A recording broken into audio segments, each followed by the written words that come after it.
As you watch the following dramatization, notice how one of our sisters shows strong faith even under the most difficult of circumstances.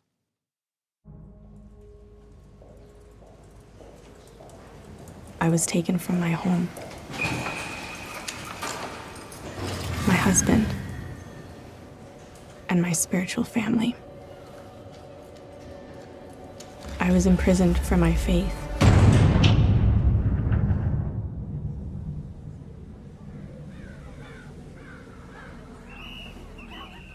It was another world.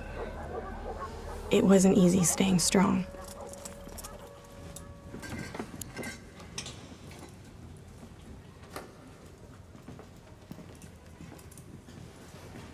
Every time I asked for a Bible, the answer was no.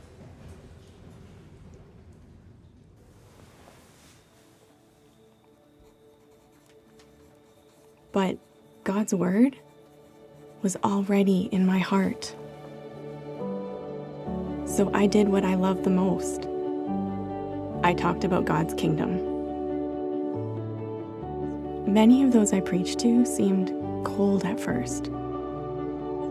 But genuine love and the warmth of God's word just seemed to melt their hearts. Sometimes speaking up took more courage than I thought I had, but not more courage than Jehovah could give me.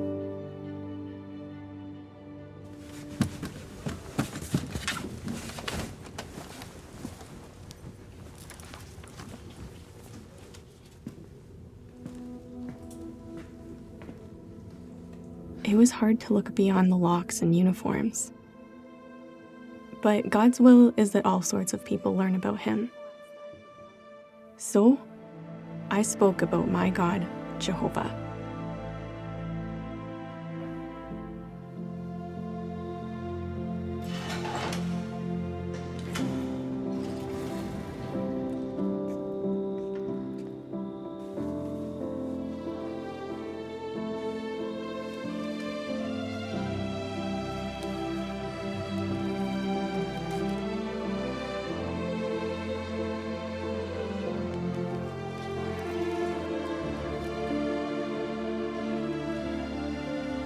I knew that even behind prison bars, Jehovah would give me the strength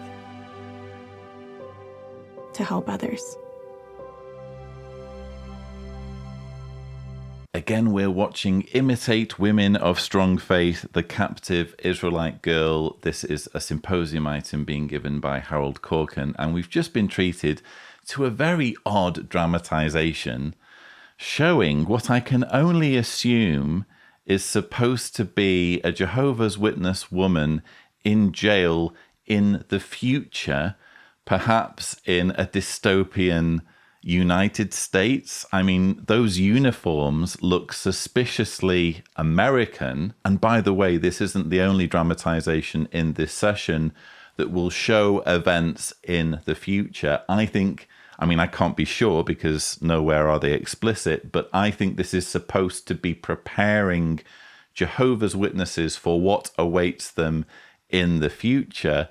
It's yet again circle the wagons, siege mentality, persecution mindset stuff, isn't it? Where they want Jehovah's Witnesses to feel embattled. They want Jehovah's Witnesses to feel as though Satan's system of things is coming for them. And what better way to do that than through dramatizations? But it is a little bit odd that they should resort to this sort of thing. I mean, I've spoken on this channel before about this weird thing where they enact persecution. They create fictitious persecution narratives, in this case a totally unfeasible one, where the guards go from telling this woman that she can't have a Bible and being angry just because she's writing down notes, to eventually bringing her a Bible because apparently this woman's example has melted through their hearts, we assume. It's totally unrealistic, but why do you need to create this stuff anyway if there are real narratives that you can point to that are bad enough regarding Jehovah's Witnesses being incarcerated, being mistreated, being beaten, tortured. It's bad enough that that's happening. Why do you need to create these fictional narratives? And we've seen it time and time again in music videos, no less, where they've included scenes where essentially Bethelites dressed as riot police burst into someone's apartment or otherwise assault unsuspecting Jehovah's Witnesses and drive them off and incarcerate them. We're just seeing it time and time and time again. Why do you need to make this up? Why do this stuff as dramatizations, in this case, seemingly intending to scare Jehovah's Witnesses into thinking that this stuff's just around the corner, when you have actual real stories that you can be talking about? And by the way, why just make this about the persecution of Jehovah's Witnesses when there are multiple religious minorities who are being persecuted due to their faith, in some cases far more severely?